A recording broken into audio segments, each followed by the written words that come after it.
안녕하십니까. 신조의 굴뚝 시작합니다. 오늘 윤상현 의원이 대선 출마를 사실상 접었습니다. 본인의 페이스북 메시지를 통해서요. 지금 현재 있는 자리에서 최선을 다하겠다. 뭔가 새로운 자리로 이동하기 위한 도전은 하지 않겠다. 사실 내일 10시, 10시 반인가요? 그 출마 기자회견을 하고 저 후보 등록을 하기로 했는데 그 일정도 취소했다라고 합니다. 자, 이렇게 되면요. 국민의힘 경선은요. 이제 오세훈, 유승민에 의해서 윤상현의 불출마도 확정이 되면서요. 어떻게 되느냐. 한동훈, 김문수, 홍준표, 안철수, 나경원. 그다음에 뭐 저 시도지사 중에 누구예요? 이철우 경북지사. 유정복 인천시장. 근데 여기도 마지막에 후보 등록할지 안 할지는 봐야 되고요. 그다음에 양향자 전 의원 뭐 이렇게 8명 정도가 후보 등록을 하지 않을까. 당초 뭐 15령이다, 20명 가까이 될 것이다 했는데요. 8명 정도가 될 것 같아요. 그렇다면은 이 중에 4명을 먼저 추리고 그걸 22일 날 발표를 하고요. 그 4명 가지고 또 해서 과반 득표자가 없을 경우에 최종 2명을 가지고 결선 투표를 한다. 이런 일정으로 진행되고 있는데, 자, 그러면 이제 어느 정도 출마자들이 이제 윤곽이 나왔기 때문에 이제부터는 판세 분석이라든가 어떻게 이게 판이 흘러갈 것인지를 예측하기가 좀 수월해졌습니다. 그런데 지금 하나 변수로 떠오른 게 나경원 후보입니다. 나경원 후보가요. 김문수 후보, 한때 자통당의 대표로 그 갔다 온 분 아니에요. 자통당 정광훈 목사와 함께 자통당은 만들기 위해서 이 당을 나갔다가 이번에 다시 들어온 분인데, 김문수보다도 더 오른쪽 전략을 쓰고 있는 게 이 나경원 후보입니다. 나경원 후보가요. 이런 얘기를 했어요. 한동훈과는 도저히 함께할 수 없다. 한동훈과는 도저히 함께 할 수 없다. 오늘요, 아침 라디오, YTN 라디오, 뭐, 뉴스 화이팅, 김영수입니다.에 출연해갖고요. 대통령제 국가인 미국은 한 번도 대통령 탄핵이 없었다. 이렇게 대통령 탄핵을 반복하고 2년 6개월 만에 또다시 선거를 하는 게 과연 대한민국의 발전에 도움이 되느냐 한 거예요. 본인은 조기 대선에 출마한 사람이 또 이 조기 대선 이렇게 하는 게 대한민국 발전에 도움이 되느냐 하면서요. 한동훈 후보를 향해서 도저히 같이 갈 수 없는 후보다. 탄핵을 선동한 점을 납득하기 어렵다. 그래서요. 진행자가 물었어요. 도저히 함께 할 수 없는 후보가 한동훈 딱 한 사람이냐? 이렇게 물었더니 우리 대통령을 우리 당이 탄핵하는 역사는 반복돼서는 안 된다고 생각했는데, 그런 부분에 있어서 오히려 탄핵을 선동했다거나 할까? 그런 점에서 도저히 납득하기 어렵다. 이렇게 얘기를 했습니다. 그러니까 대통령 탄핵에 찬성했기 때문에 도저히 함께할 수 없다. 이렇게 얘기를 했어요. 근데 제가 누차 말씀드리지만 헌법재판소 대통령, 윤 대통령 탄핵 심판 결정문에 어떻게 나오죠? 대한 국민의 신임을 중대하게 배반했다. 누가? 윤석열 대통령이. 윤석열 대통령이 대한 국민의 신임을 중대하게 배반했다. 그러니까 국민을 배반한 거예요. 비상계엄은 국민 배반 행위다. 그래서 파면해야 마땅하다. 8대0 전원일치가 나왔어요. 그러면 국민을 배반한 윤석열 대통령의 그 비상계엄 조치에 대해서 반기를 든 한동훈이 그럼 뭐냐? 윤석열 개인에게는 배신자가 될 수 있겠지만 국민에게는 결코 배신자가 아니다. 한동훈이 최근에 써낸 책 국민이 먼저입니다. 바로 그런 것이죠. 그래서 한동훈 캠프의 지금 이름도 국민 먼저 캠프인데, 도대체 이 나경원 후보는 어느 시대의 이 윤리 감각으로 저런 얘기를 하는지 모르겠습니다. 그러다 보니까요, 오늘 한동훈 후보가요, 모처럼 만에, 실로 모처럼 만에 좀 각을 세우는 페북 글을 하나 올렸는데, 기득권 연명 말고 국민 승리합시다. 통진당 닮지는 말아야죠. 근데 나경원 후보가요, 오늘 아침 YTN 인터뷰뿐만 아니라 어젠가요, 채널A랑 나가서 똑같은 얘기 했어요. 한동훈 후보만큼은 반드시 이겨야 된다고 생각한다. 그러니까 2012년 그 12월 대선에 박근혜, 문재인인데 제3후보로 이정희 통진당이 나와가지고 TV 토론에 꼈어요. 껴가지고 한다는 말이, 저는 왜 이번에 대선에 나왔냐면 박근혜 후보를 떨어뜨리기 위해서 나왔습니다. 오히려 그렇게 공격한 게 역풍이 불어갖고 박근혜 후보의 득표력을 높여준 그런 결과를 초래하기는 했습니다만, 참 해서는 안 되는 정치적 도의도 없고 기본적인 예의도 없고 인간으로서의 예의도 없고 품격도 없고 한마디로 정말 최악이다 하는 거였는데, 그거랑 뭐가 다르냐. 근데 저거는요, 이정희는 적어도 그 좌파 정당의 후보로서 우파 정당 후보를 이렇게 공격한 건데, 근데 밑에 나경원은 뭡니까? 같은 당내에서 이정희와 똑같은 어법을 썼다. 그래서 통진당 닮지는 말자라고 이제 한동훈 후보가 올린 겁니다. 올린 거예요. 여러분도 어떻게 생각하십니까? 저게 나가고 나서부터요, 나경원 후보의 별칭이 하나 생겼습니다. 나경원과 이정희를 합성해갖고 나정이다. 나경원은 나정이다. 뭐 이렇게 그게 생겼는데요. 이거를 도대체 어떻게 봐야 될지, 피와 식별은 정확히 하고 있는 것인지, 그리고요, 지금요, 이 제가 누차 그 강조했지만 서로 다름을 인정하면서도 이재명 정권의 출연만큼은 막아야 된다고 하는 공동의 목표를 갖고 간다. 사자성어 있다고 그랬죠. 구한다. 같은 것을 서로 추구한다라는 거예요.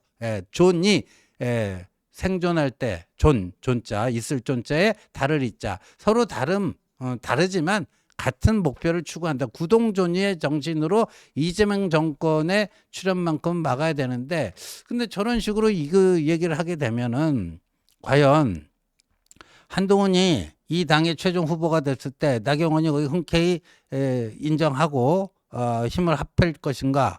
만약에 그렇지 않다면은 이거는 해당 얘기를 넘어서 이재명을 도와주는 이적 행위가 될 텐데 하는 그런 겁니다. 근데 김문수 후보도 저렇게는 안 나옵니다. 이제 지난주 주말인가요? 토요일에 김문수 후보와 나경원 후보가 중앙대학교 앞에 있는 패스트푸드점에서 햄버거를 먹으면서 청년들과 여러 가지 대화를 나눴는데, 그게 끝나고 나서 김문수 후보는 이렇게 얘기했어요. 뭐 나경원 후보하고는 원래 친한 사이지만 이번에 출마하는 그 어떤 후보가 됐든지 간에 같이 하자면은 뭐 함께 협력할 수 있다. 모든 걸 다 오픈했습니다. 그런데 나경원 후보는 한동훈은 절대 안 돼. 한동훈만큼은 이번에 반드시 떨어뜨려야 돼. 뭐 이런 거 아니겠습니까? 그러니까 김문수보다도 지금까지 나타나고 있는 여러 가지 언행을 봤을 때 나경원이 훨씬 오른쪽이다. 훨씬 오른쪽이다. 정광훈의 자통당이 딱 봤을 때는 김문수 너는 조금 이제 변질돼 가는 거 아니야? 야, 나경원이 우리 쪽하고 제대로 가깝네. 그리고 이제 윤상현, 정광훈에게 가장 그 이쁨을 받았던 윤상현이 이제 출마 포기하지 않았습니까? 그러니까 아마도 이 정광훈 세력이 또 국민의힘에 심어놓은 아마도 제가 봐서는 이제 자통당 당적을 보유하면서도 국민의힘 당적을 가지고 있는 그 이중 당적자들이 있는데, 그런 사람들이 김문수보다는 나경원 쪽에 좀 눈길을 주고 표를 주겠는가 뭐 이런 건데, 하여간 분명한 것은 지금 나경원의 노선은 김문수보다도 훨씬 더 오른쪽이다 뭐 이런 거예요. 그런데요, 이 보니까 이 나경원 후보가요, 김경수 후보가 어제 일요일에요, 세종에서 그 출마 선언을 하면서 세종에서 한 이유가 연방제 수준의 지방자치로 가야 된다. 연방제 수준의 지방자치로 가야 된다. 이걸 자신의 핵심 공약으로, 그러니까 세종시로 수도도 이전하고 이 대한민국이 연방제 수준의 지방자치로 가야 한다. 이런 주장을 했어요. 그랬더니 나경원 후보가 그걸 딱 받아서 옛날에 그 김일성이 주장했던 고려 연방제 그것과 맥을 같이 하는 주장이다. 너 빨갱이 아니야? 너 주사파 아니야?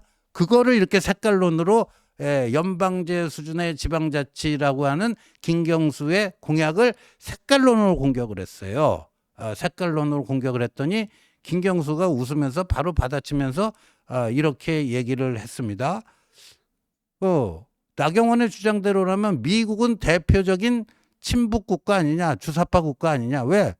미국이 연방제 아니에요, 연방제. 50개 주가 있잖아요, 50개 주. 예? 그다음에 연방 정부 아닙니까? 예. 페더럴 가버먼트. 예. 트럼프가 대통령으로 있는 거기는 페더럴 가버먼트였고 연방 정부예요. 주 정부가 다 있습니다. 주 정부가. 그리고 미국은요 연방제다 보니까 주마다 형법이 다 달라요. 그리고 뭐 예를 들어서 술 파는 뭐 몇 시까지 파느냐, 뭐 캘리포니아 같은 경우는 밤 12시까지 팔고 어떤 주는 24시간 팔기도 하고요. 또 세금도 다 달라요. 이런 것처럼 그렇게 다양한 50개 주를 거느리는 연방 국가가 미국입니다. 그러니까 김경수가 바로 받아쳐갖고 미국이야말로 그럼 대표적인 뭐 친북 주사파 국가냐? 미국만 그런가요? 독일도 연방제 국가입니다. 독일도 연방제 국가예요. 그리고 여러분들 스위스가 소국이에요. 소국. 우리보다 작은 국가입니다. 근데 스위스도 연방제 국가입니다. 스위스도 연방제 국가고요. 그다음에 영국 있잖아요. 영국. 영국은 다 아시다시피 잉글랜드 있죠. 스코틀랜드 있죠. 북아일랜드 있죠. 웨일즈 있죠. 영국도 연방제 국가예요. 연방제 국가고요. 그래서 이런 식의 연방제 국가는 굉장히 이게 보편화돼 있습니다. 보편화돼 있고 특히나 그 지방자치를 중시하는 그런 나라일수록 연방제 국가가 상당히 많습니다. 상당히 많아요. 그런데 연방했더니 김일성이 얘기한 과거에 고려 연방제 이것과 맥을 같이 한다 해갖고 여기다 색깔로를 갖다 붙이는 이 우파 여전사 나경원.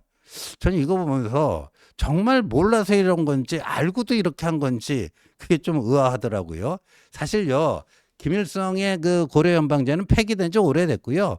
김정은이 재작년 말부터 뭐라고 그랬어요? 남과 북은 같은 나라가 아니다. 같은 민족도 아니고. 그래서 적대적 두 국가론. 이미 자기 할아버지가 내건 고려 연방제 통일 방안을 쓰레기통에 쳐놓고 적대적 두 국가론 이렇게 한 지가 한참 세월이 지났는데 지방 연방제 수준의 지방자치에 대해서 이런 식의 구시대적 색깔론으로 공격한다. 그러다 보니까 바로 김경수에게 그럼 미국 독일이 친북 주사파 국가냐 이렇게 되치기를 당하는 거죠. 나이원의 주장대로라면 김경수가 이렇게 얘기했네요. 한국의 극우가 선망하는 연방제 국가 미국이야말로 대표적인 친북 국가가 되는 것이냐. 연방제 단어만 보면 일단 색깔론부터 꺼내 뒤집어 씌우려 드는 게 마치 종소리가 울리면 침부터 흘리는 파블로프의 개가 생각난다. 미국이나 유럽의 연방제 국가들에도 친북 운운할까 봐 걱정이 된다 하는 겁니다. 하면서 비판과 토론은 언제든지 환영하지만 자기 망상에 빠진 비난은 가짜 뉴스에 빠져 계엄을 일으킨 윤석열과 다를 바 없기에 거절한다. 나 의원은 국회 제2당의 대통령 후보 경선에 나선 만큼 부디 지금이라도 이성을 찾길 바란다. 이렇게 얘기를 했는데 정말 그렇습니다. 이 나경원 의원이 굉장히 뭐 한때는 자신이 굉장히 좀 개혁적이다.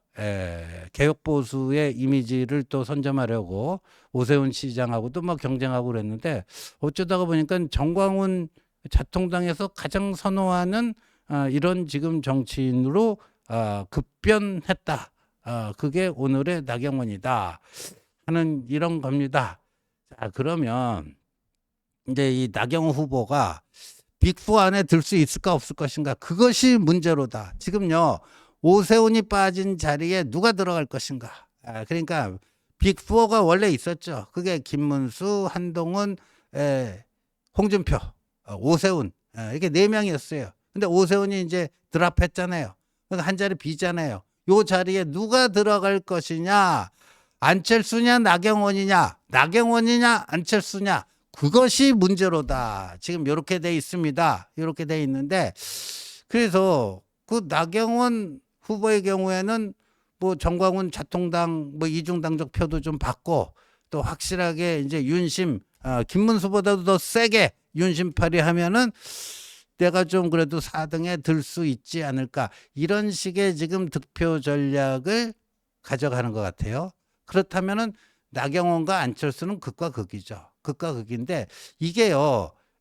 이 나머지 한 자리를 나경원이냐 안철수냐 누가 들어가는 거에 따라서 국민의힘의 이제 경선 판도가 상당히 바뀔 것 같은데 이게 나경원이 들어가게 되면은 이제 한동훈이 외로워지죠. 3대1 요 세 사람 김문수, 홍준표, 나경원이 셋이 뭉쳐하고 집중적으로 탄핵 찬성, 한동훈 배신자 뭐 어쩌고 저쩌고 이렇게 둘둘 패고 뭐 할 것 같고요. 안철수가 들어오면 이제 2대2 구도가 되는데 이게 첫 번째 3대1 구도는 작년 전당대회 때도 원희룡, 나경원, 윤상현이 편먹고 한동훈을 일방적으로 두들겨 패는 그런 뭐 구도가 될 것 같은데 뭐 어떤 것이 더 뭐 유리할지 불리할지 그거는 뭐 보는 사람에 따라서 또 여러 가지 의견이 있는 거는 같습니다만 일단 지금 나경원이란 정치인이 이런 김문수보다도 훨씬 더 오른쪽을 택해서 빅4를 노리고 있는데 이 전략 빅4 진입 전략이 과연 성공할 것인가 이것도 이번 전당대회의 중요한 관전 포인트가 되지 않을까 생각이 됩니다. 시청해 주셔서 감사합니다.